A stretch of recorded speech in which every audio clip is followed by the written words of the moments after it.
Hey guys, this is Joe Whitcomb with Reboot Your Relationship, and I want to just give another shout out for a Happy New Year and making 2020 your best year to reboot your life, your love, your relationship, your business, whatever it is that you want 2020 to be, so that this next decade, this next 10 years, is going to be exactly what you hope for. And I work with a lot of other experts in this field. We built a collective mind share and are rebuilding connection and the Relationship Society as a way to make this content and information accessible to all of you so that you have everything that you need to work through any challenge, problem, relationship issue, and come at it from a very dynamic kind of way, and to understand that in all of our relationships, there are multiple dimensions occurring simultaneously, and not one dimension can explain or define a conflict or whatever we go through. So, I am a trauma-informed relationship psychotherapist, and I developed the trauma-informed relationship psychotherapy method, which comes from an attachment-based, emotionally focused approach, and the physiological approach, and a lot of the neuroscience of relationships. So all that gets kind of integrated into that, as well as just kind of understanding how to help you and your partner, and if you're in a relationship or you're dating or you're married or going through a breakup or divorce, how to move through all that stuff in a successful way. And again, I've been doing this work for 20 some years. So I want to give you some of my biases up front. I do focus on trauma, and the reason I focus on trauma in the relationship is because that is typically the origin of a lot of the, from all these aversive childhood experiences that we had growing up, whether there's been maybe physical, emotional, sexual abuse, mental abuse, all these things in our family of origin. And again, not to create a blame on anybody, but to understand and have contacts and language and tools to work through this stuff in a way that you maybe haven't had a chance to before. And you'll also begin to see, as we talk about this, so part of my bias too coming from this trauma-informed, so my own ACEs, which we'll call ACEs, or aversive childhood experiences, and the complex post-traumatic stress disorder, which we are going to rename as reordering, because it's a reordering of the brain, the mind, the DNA structures, your synapse, the chemicals, your adrenaline, cortisol, all these types of things that are going on that reshape, reform, reorder your brain.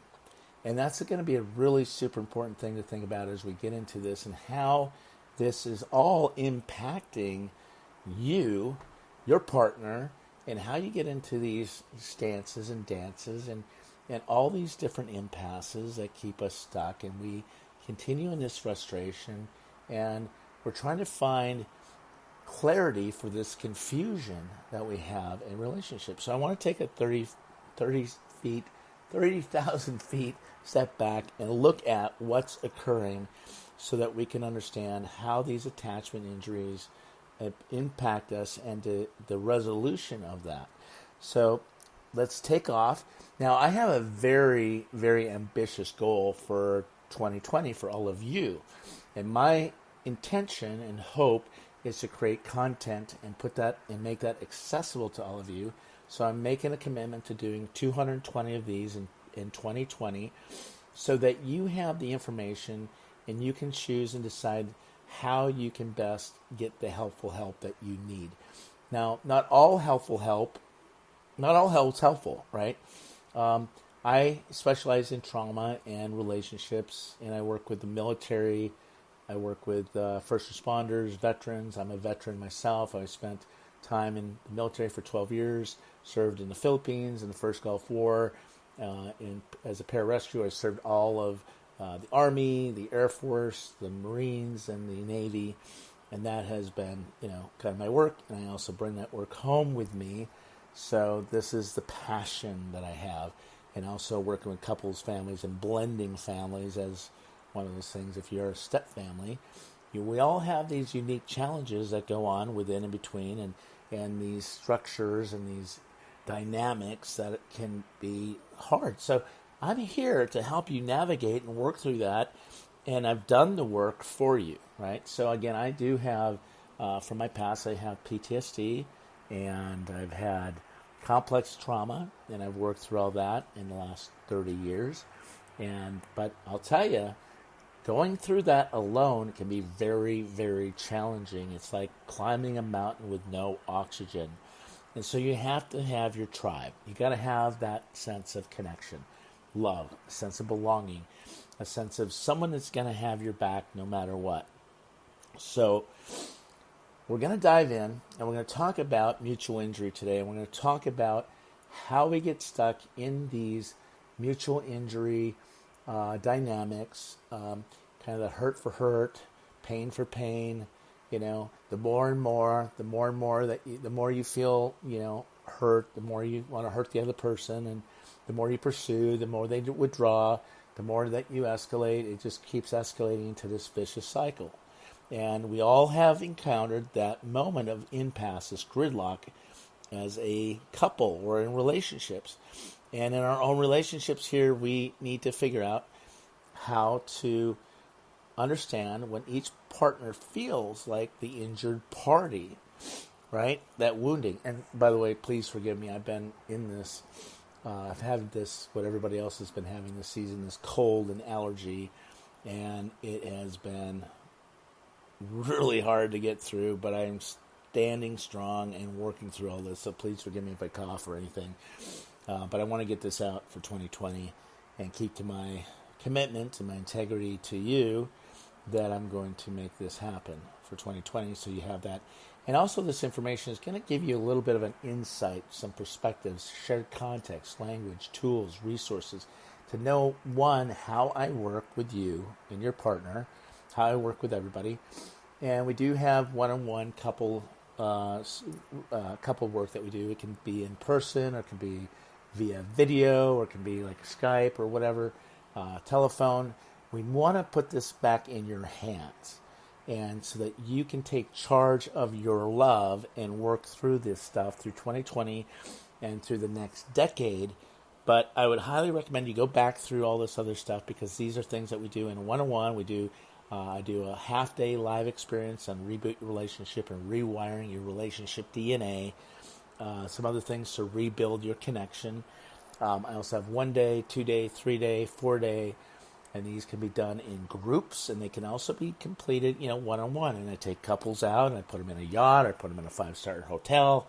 And I've been doing this for 20 years and having a lot of fun getting out of the milieu of everything that's going on in your world and putting you in a safe place so we can do the deep dive into what's occurring in your relationship.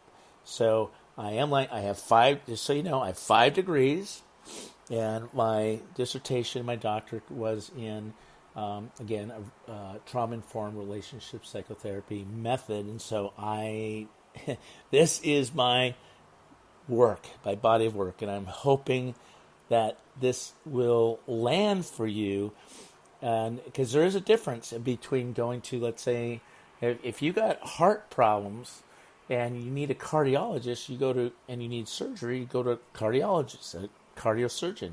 Right? If you need brain surgery, you go to a brain surgeon to deal with the brain damage, right? All that stuff.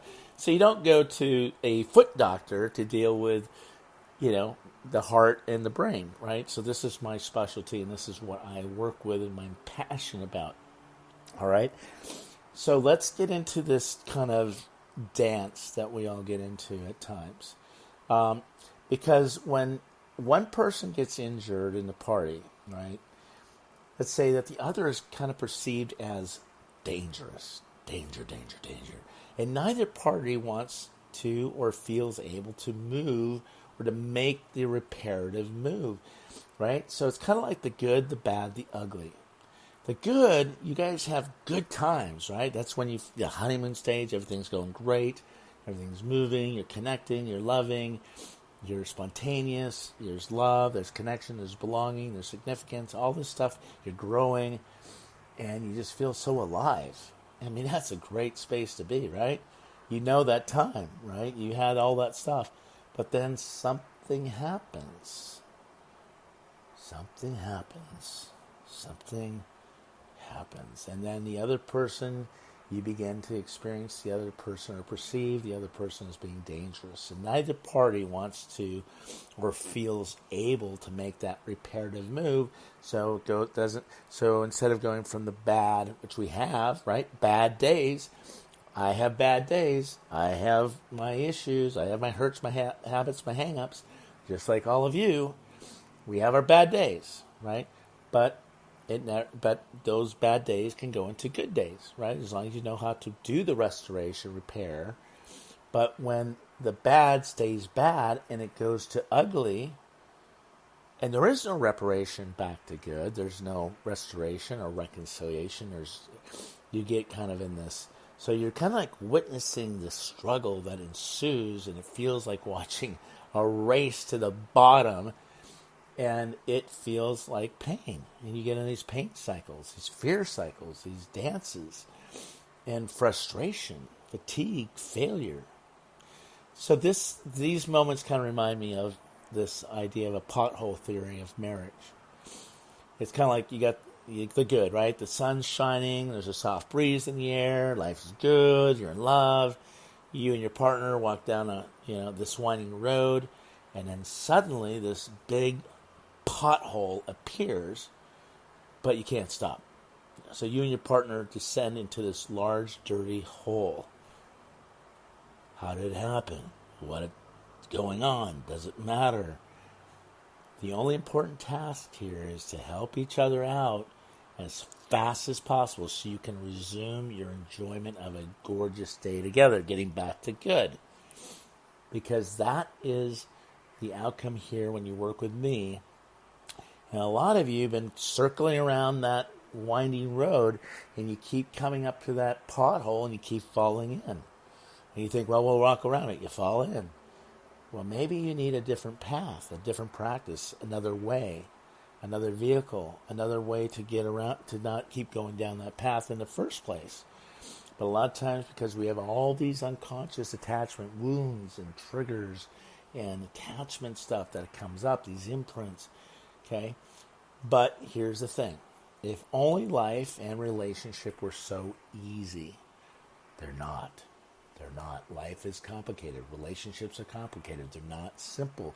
And if our expectation is that life and relationship should come with ease and breeze, well, then we need to roll up our sleeves for 6 months, do the hard work, lean in, and do what we need to do to get to the ease and breeze that you want. It just doesn't occur. It just doesn't happen, right? We go through seasons. We have our spring. We have our summer. We have our autumn. We have our winters. And a lot of you get in this honeymoon stage in the spring, and you're in there, you're sowing seeds, you're pulling out the roots, you got to get in there, pull out all the stuff, the bad stuff, and plant the seeds. So it's a law of sowing and reaping, the karmic shuffle, right, where you're sowing activity into this soil so that you are able to produce results that you want. But sometimes you get in the summer, you quarantine the summertime, keeping the good stuff in, the bad stuff out, all the bugs and all that stuff, keeping that stuff good. But here's the thing. And then the natural order, the natural intelligence from acorn to an oak tree, from an embryo to an adult, there's a process here of discovery. There's a process of growing to get to the fall, to make the harvest occur. Right? But a lot of us, because we're in pain and we're impulsive this way, we're in the spring and we're making demands for the harvest in the autumn when we haven't done the work in the spring. I grew up on a farm in Minnesota. My dad was a horticulturalist. We had all this stuff. So I get this, here in California we only have 2 seasons, sunny and gorgeous, and sunny and wet, right? So those are our 2, but in Minnesota where I grew up, you got 4.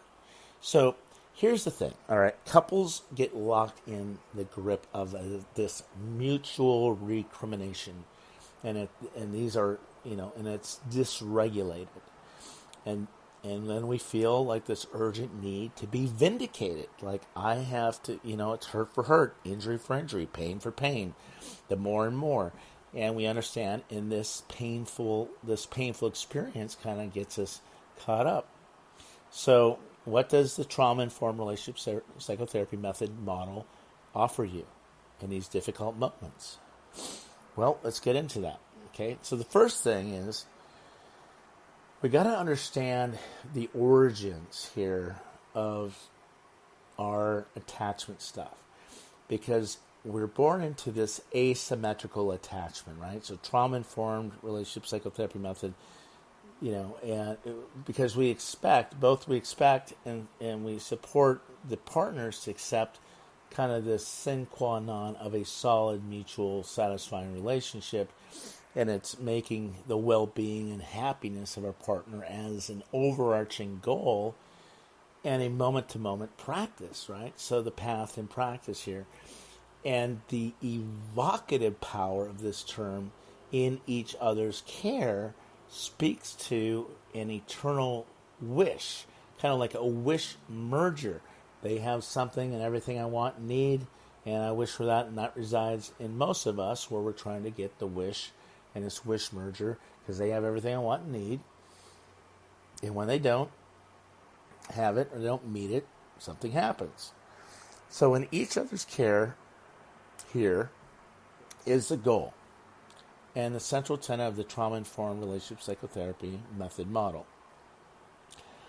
I'm just going to call it Tri-RPM,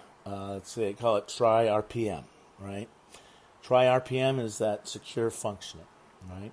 And that's achievement of this capacity which involves accepting that you have to give in order to get.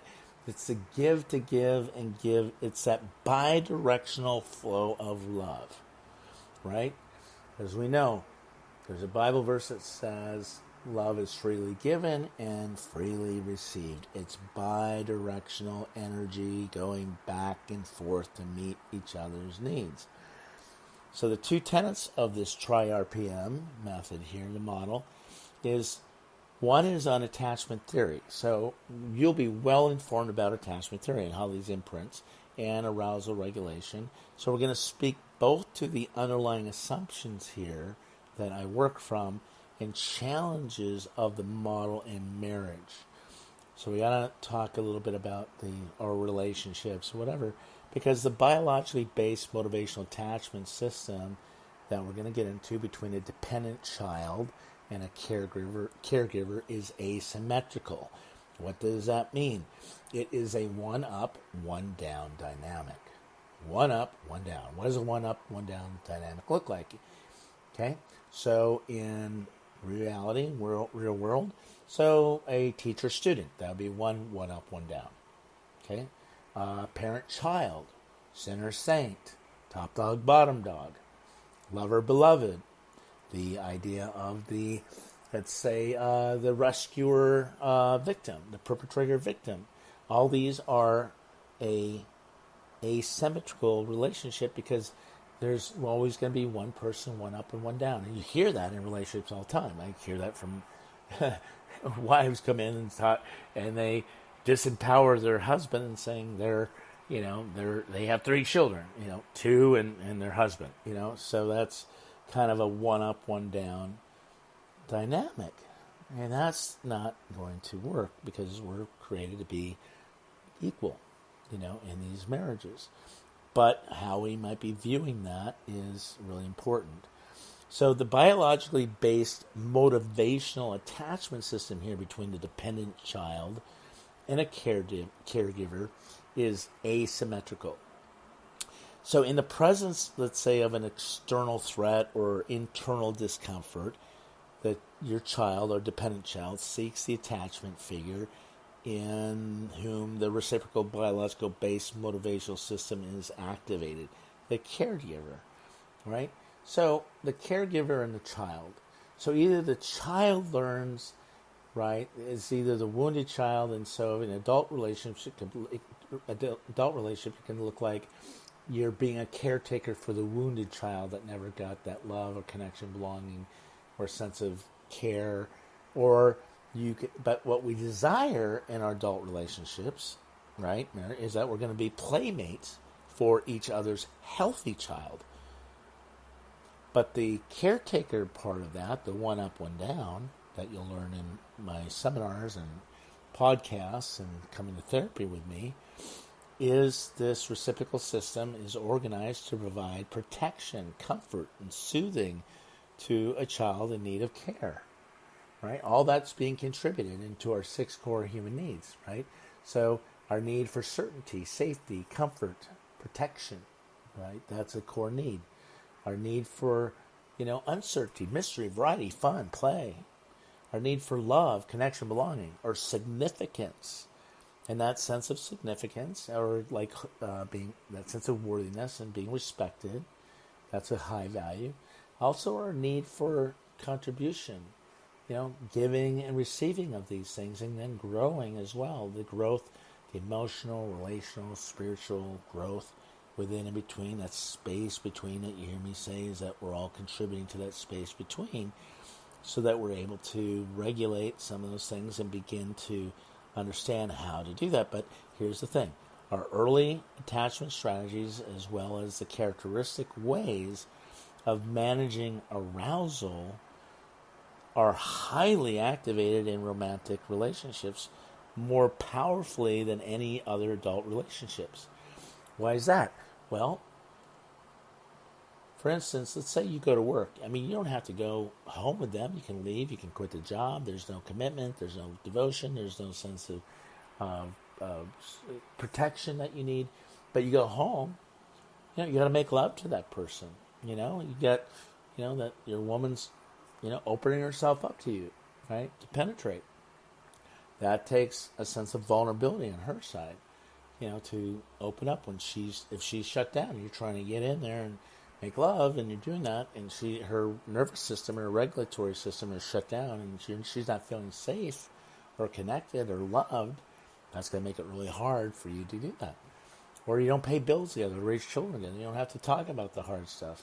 But this is an important thing that you both are able to do, to move out of these binary positions, these 2 fixed ways of being, into your third pole, or this couple bubble, let's say, as a way of finding a way to get into that shared space of love and connection, belonging, feeling significant, but that's having these safe conversations to work through all these things.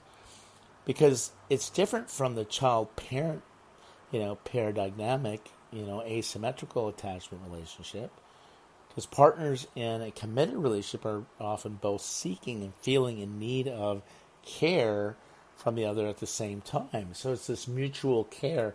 Kind of think of it like you're both these 2 powerful people accommodating, meeting each other's needs, adjusting, trying to leapfrog up this mountain together, because you both are equal partners trying to move up that mountain. This is important. So what happens when a secure functioning in relationship meets an injury, or an attachment injury, or something happens? Something's going to happen. You're going to have a story. You're going to interpret that. You're going to translate that. You're going to add and subtract meaning of all these things that are occurring, and looking for evidence of how your partner's a bad person, right, or something wrong. Because partners enter into marriage or this committed relationship with the hope that the other will meet their needs. Again, this wish merger, right? In secure, functioning relationships, each partner develops this capacity to really care for the other person and be able to become an expert on the partner, knowing their vulnerabilities and their strengths, and guarding, stories, and keeping the secrets, and being present for triumphs and failures, knowing their love maps. All that stuff is co-occurring within and between, in that space between. Because they've got to answer, you've got to be able to answer as a yes, no, or uncertainty. It's got to be a yes. If it's a yes to this question, the $96 million question, I'm always asking, are you there for me? Can I count on you? Do you have my back? Do I matter? Am I important? Are you accessible? Are you responsive to me when I'm hurting? Or in pain, right? Or is there, are you emotionally engaging? Are you going to be emotionally available? Are you going to shut down? Head off, right? because this is really super important. Because imagine in your relationship, I want you to think about this type of thing here, because let's say intimacy, love, connection, all this stuff is occurring at, let's say, a thermostat at 70 degrees. 70 is where the homeostasis is. That's where love happens. That's where connection happens. That's where, all the good stuff happens, right? You got to get to that point of connection. But let's say the wife runs at 80 degrees. She's a little hotter, right? She's a connector, she's a pursuer, and the husband's a little bit more of an avoider. He runs naturally around 60 degrees, a little lower. And you normally see that. You don't normally see two people running at 180 degrees or whatever. But you see one running hotter and cooler. That keeps the homeostasis of the marriage, of the relationship, kind of balanced. But we think counterintuitively, to get back to 70, the wife might go, I got to go to 90, get hotter, and make her bids for connection and complain and do all her things to get it closer to connection. And the husband goes down, or whomever is the avoidant, goes down to 50. Now, if you flip that over, you look at that space between. Now you're not closer together, you're actually further apart. Now you're at a distance, you're at a disadvantage. Now you're in this mutual injury, because the more she goes to 90, the more you're going to 40. More mutual injury, more pain, more gridlock, more impasse, because we're not getting to 70. And this is in the dynamics of your marriage, your relationships.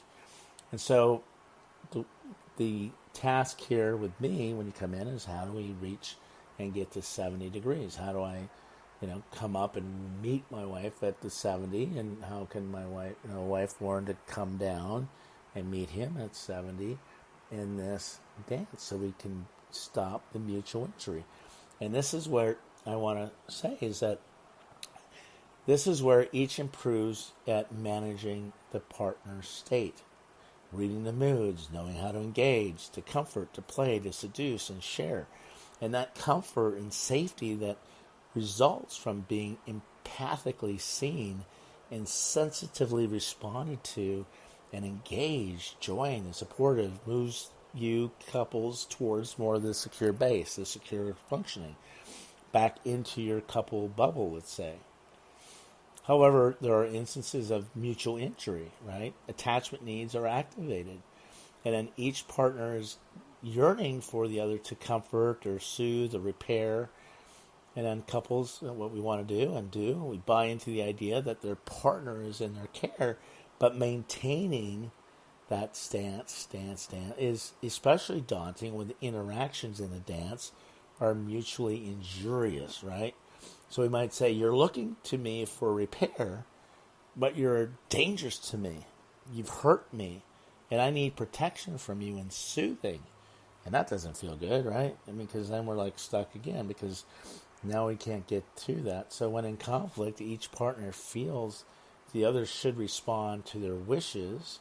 And at times of this mutual injury, this pain, pain for pain, the more and more, the more pain, the more you pursue, the more they withdraw, and each feels the other should lead in the repair, right? So taking charge of your love. And sometimes this is hard, so I'm here to help guide you through that. So even for those with personalities organized around caring, when the injuries are profound, our attachment needs get activated.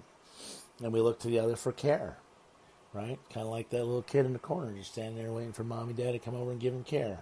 See me, love me, accept me. Love me, see me, accept me, approve of me, right? Just love me, accept me. As we look back at some of the stuff we talk about, what's some things that you always wanted and needed from your mom and dad that you never got, right? Maybe it was validation, or maybe it was acceptance, maybe it was being approved of, or maybe guidance or sense of freedom. Whatever that was for you, whatever that attachment wound is for you, is what you're looking for from your partner, and you're not understanding that that's what comes up, and you're trying to get that from your partner to heal that part of our attachment stuff that goes on. So this is super important. We begin to understand that. So let me talk about this arguing from a trauma-informed relationship psychotherapy method style. Okay, because sometimes as each partner is working to develop a caregiving response to these tender spots, these old vulnerabilities, sensitivities, and experiences of insensitive intrusion, like the hailstorm or the turtle, and the disappointment can reactivate some attachment needs going on. In each of these complex situations, we can find ourselves as partners, find ourselves at a gridlock, at this impasse, because we're each expecting care that they feel unable or are maybe unwilling to provide in that moment. So here are several aspects of the way I'm working with people and this method that I've developed to work at a particular value in these impasses, these gridlocks, to get into this dialogue, this safe conversation that you're both wanting to have to move beyond X, move beyond that gridlock, that impasse. Because it's different from other. My approach is very different from other couple therapy approaches because we value seeing the couple engage in your conflict. Witnessing this argument is our space here, which gives you an opportunity to intervene and us to intervene in your experience and join in your experience of this mutual injury so we can identify in the moment what's going on. So I'm not afraid of conflict. I actually like to be with you and to try to help you navigate that so you can have a corrective emotional experience. So the fight can provide an opportunity for a corrective emotional experience and an enactment, helping you both to move beyond the regressive pull of the injury, right, where you just shut down and pull away and disconnect and detach or get angry and attack. Whatever you do, whatever your signature move is in that area, we want to redirect you and act in ways that consolidate and organize and move away from these rigid, hardening positions, right? Because as children, the wounded child, this adaptive child, had learned to be black and white, all or nothing, rigid, tight in the body, inflexible, unyielding, proud, into more this adaptive adult role, this functioning adult where you're more nuanced and flexible and engaging and loving and humble and yielding and relaxed in the body, which is hard.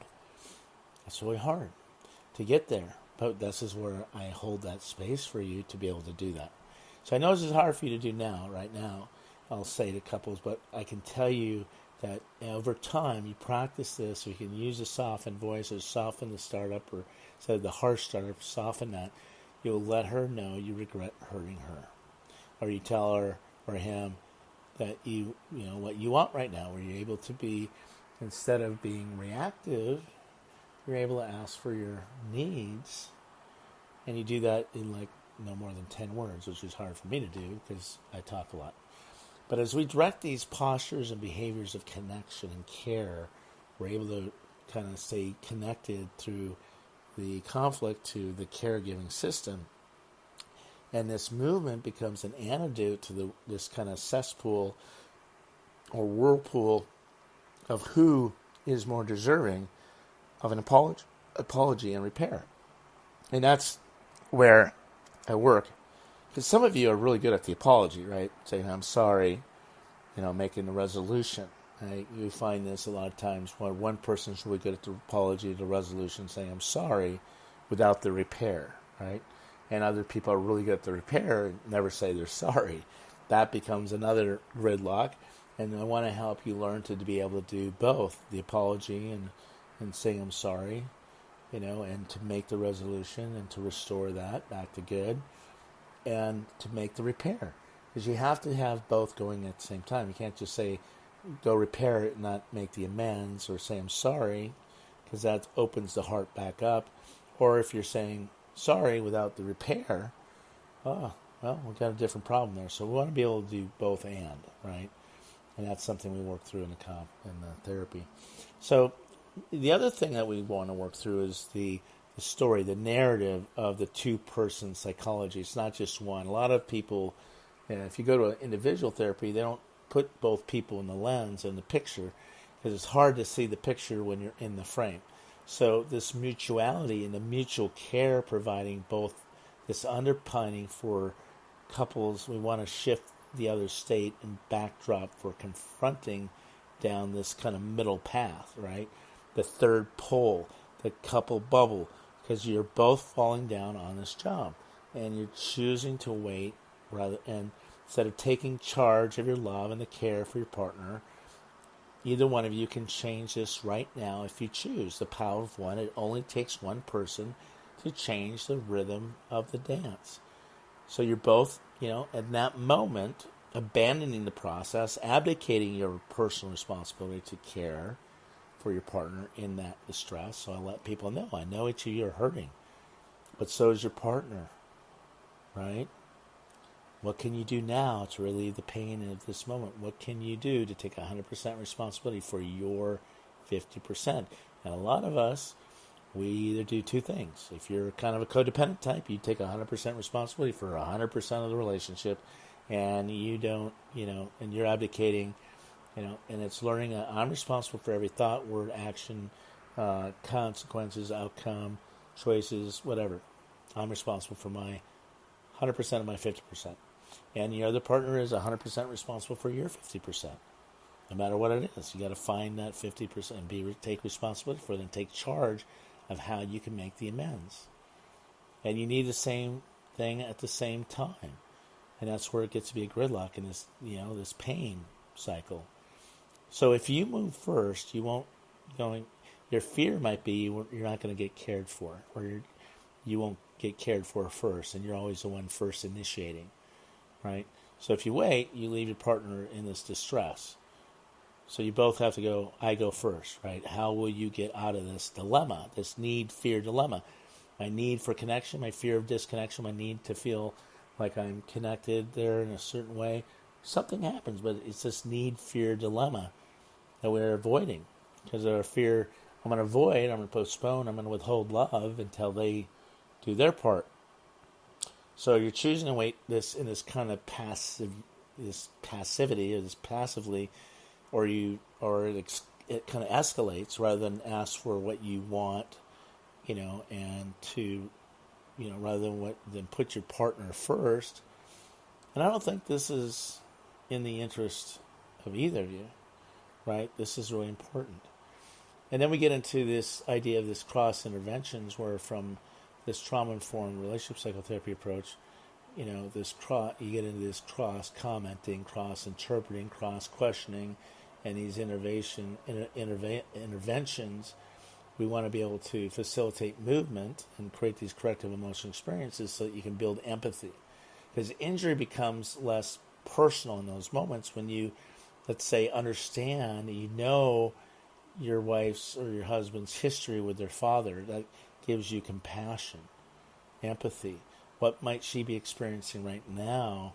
How might she be seeing you when she puts her dad head on you? Right? It has nothing to do with you, but that's the pattern she's running. And I know you felt hurt that she did not respond to your approach, but you remember how easily she feels intruded on, right? When she feels that hailstorm, when she had an intrusive mother who controlled her and she didn't have any freedom or power to choose anything different. And remember what he said about how injury was treated in his family. Remember how they talked about it. No one ever apologized. He had to develop a template for repair. And then we get into this idea of attunement. So the attunement is that awareness of each other's emotions, a tolerating of the differences, viewpoints, and turning toward the need and understanding and having, empathy in that moment, like a radio dialing in. So, the attunement is, this is kind of love and logic. It's it's kind of the emotional intelligence of all this. Because if partners are competent parents, because we grew up with maybe incompetent giants, but we have competent parents that are capable of tuning and being responsive, ask what they might do if your little kid were actually disappointed, or your 10-year-old daughter felt badly hurt and withdrew. What would you do? You lean in, you understand, you validate, right? All those things. So these responses can create a connection to caregiving as well as responsibility for the relationship, which may facilitate more movement in one or both partners, where again you're working towards the resolution, the repair, the reconciliation, rather than working against the resolution, restoration, repair, which is such an important piece. Otherwise, you stay stuck in that gridlock because neither one of you are moving towards that couple bubble, that third pole. And then there's these, correlating questions, right? You got to ask yourself this question: do we come first? Does our relationship come first? Do you see yourself as responsible for your partner's well-being? Now, I want to make a distinction between for and to. We're not responsible necessarily for, but we are responsible to, because we're all responsible for our own, getting our own needs. But because that's the part of being vulnerable and asking for what you want and need. But I am responsible too, being responsive and accessible and emotionally engaging, and to do my part. Do you feel like there's an obligation to relieve your partner's distress? Right? These questions can lead to developing our agreements here, the mutual agreements. And I always say, expectations or agreements without consent creates this resentment. So these agreements and expectations have got to be dialogued and dialed into and made agreements around, so before you start handling some of these difficult moments, to triage and taking turns, and whoever brings that first goes first, right? So this is stuff that we learn. So the cumulative practice here of repair, even in the face of our own pain and untended injuries here, is that kind of builds muscle. So it's like that hard-won confidence that comes from building that muscle. And when I work with couples, they report that in the sessions they're experiencing these corrective emotional experiences, and the more they do it, and the stepping up, it eases their resistance at home, and that approach allows couples to build a repertoire of behaviors that can actually serve them in these most challenging of moments. And I get couples doing that 10, 20 times in my office and working with them, and they get to practice it at home, and they get really good at it. You get a new skill. So I want to just talk real quickly about what's an attachment injury and what we understand about this, okay, and how attachment injuries impact us. So let's say, for instance, one partner violates an expectation that the other is going to be there to comfort and caring in times of danger and distress. And that event changes everything within and between the two of you. And someone might say in those moments, let's say a moment of distress, right? You're going to the hospital and you're in the emergency room, and because your partner doesn't show up, or there's plenty of examples here, but anytime you feel like there's an expectation in that something happens, something breaks in you, and there's this moment where you say to yourself, never again can I trust him or her. It's that injurious to you. And that redefines the relationship as insecure. And it shatters that attachment bond. And that single event with this kind of disproportionate influence changes everything. Everything. And I'm here to help you go back and deal with that. There's some other stories I share in other podcasts that go through this whole process. But again, this attachment injury is an event where one partner or the other, violates this expectation that the others will offer comfort and caring in times of danger and distress. It's such an important thing that we understand how this works, because these incidents is in which one partner fails to respond or responds at times, then becomes a part of what I call your in those times that matters most to you, in this pain central. Okay, what happens is not the philosophical category, but it's a slight that belongs to the idea that this level of jeopardy it threatens, like a shattered knee or a scratched cornea, or the relationship ruptures trust and it delivers agony. So in this moment, this general theory of, let's say, an attachment injury is where it becomes very painful, because that betrayal of trust or abandonment happened at a crucial moment of need. Crucial moment of need. And it sent a message in a specific incident where one partner is inaccessible and unresponsive and not there in the face of the other partner's urgent need for support and caring. And so we're here to kind of walk you back through that, because relationship trauma then defines a relationship as insecure. That single shattering event, a sudden snap, okay, has this influence and changes everything within and between you. And this is what we need to go back to repair. Because what happens if that stays unresolved between the two of you, this attachment injuries blocks the repair process and prevents development of trust and a safe, secure bond. And it leaves this indelible imprint with PTSD symptoms, trauma.